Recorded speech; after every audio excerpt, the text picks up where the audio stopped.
Utah's an excellent football team, excellent running football team. Devontae Booker, I think, is one of the best backs in the country. I think he's an excellent back, powerful runner.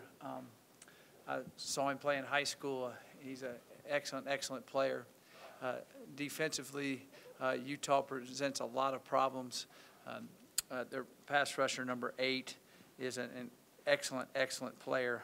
Nate Orchard, I think he's one of the best defensive ends in the country, and I know he'll be a high draft choice. They present a lot of problems to us. Special teams wise, they're electric.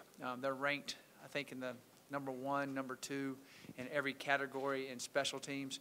That's where they've made up a lot of situations in their ball games, made a big difference makers in that area.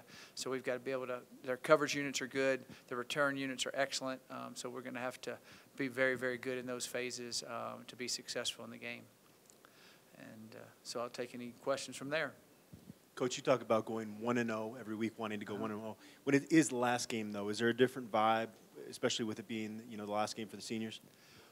I think anytime it's definitely your last game, there's always a little bit of a different vibe because those guys in there, it's the last time they're going to be in there with you, the seniors. And yeah, the guys are excited.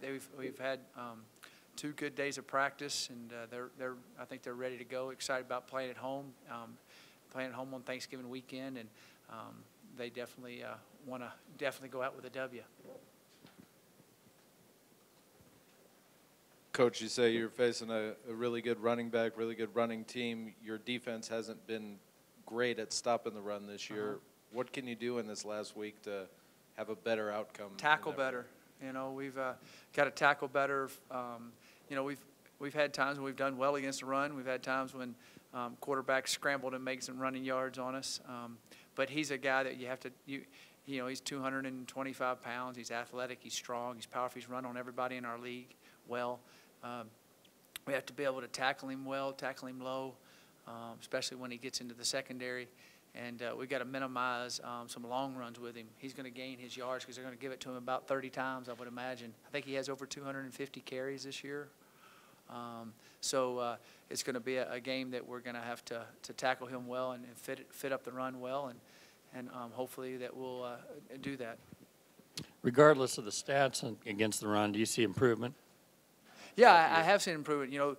When you play teams like we've played that have good running quarterbacks, your stats are going to be a little not as good at the end of the day because, they make scrambling, which is rushing yards. They make a move and here they go.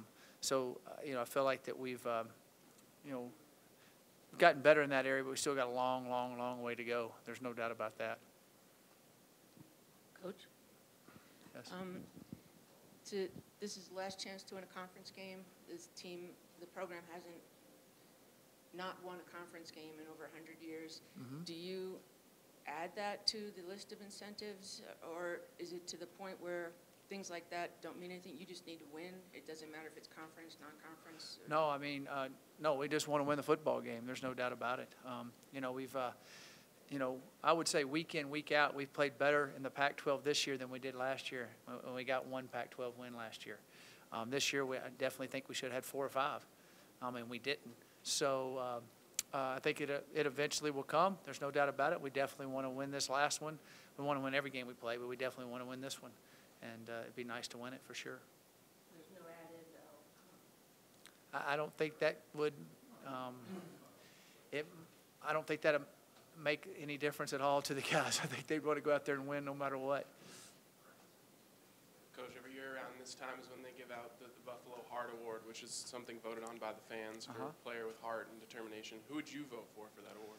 Wow, there's a lot of them I would. There's not one guy I would just signal out. There's a lot of guys that have played with tremendous heart and given a lot of effort and kept fighting in situations that sometimes it didn't look as good to fight, and they kept fighting. So I would say a lot of them deserve it. I'd be interested to see who they pick. I think they picked Parker Orms last year, didn't they?